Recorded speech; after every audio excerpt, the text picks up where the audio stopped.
پھر جب سورج طلوع ہوا تو بابر اپنے ایک مخصوص فوجی دستے کے ساتھ محل سے باہر نکلا۔ احمد جمال بھی اس کے ہمراہ تھا۔ مغل شہنشاہ جوش جذبات میں قندوز کی سرحد سے دور نکل آیا۔ وہ شدید اضطراب کے عالم میں بار بار اس شاہراہ کی طرف دیکھ رہا تھا جس سے گزر کر خانزادہ بیگم اور مغل شہزادیوں کو اس تک پہنچنا تھا۔ جب دور تک کوئی متحرک سوار نظر نہ آتا تو بابر احمد جمال کو مخاطب کر کے بے ساختہ پکار اٹھتا، احمد، یہ وقت تھم کر کیوں رہ گیا ہے؟ فاصلے ختم کیوں نہیں ہوتے اور وہ لوگ آ کیوں نہیں جاتے؟ آخر میں کب تک ان کا انتظار کروں گا؟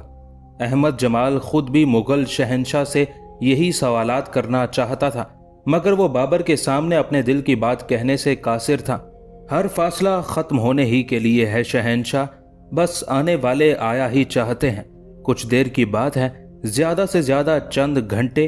انتہائی کوشش کے باوجود احمد جمال اپنے لہجے پر قابو نہیں رکھ سکا تھا۔ بات کرتے وقت اس کی سانس پھولنے لگی تھی، جیسے اس نے ایک طویل فاصلہ بھاگ کر طے کیا ہو۔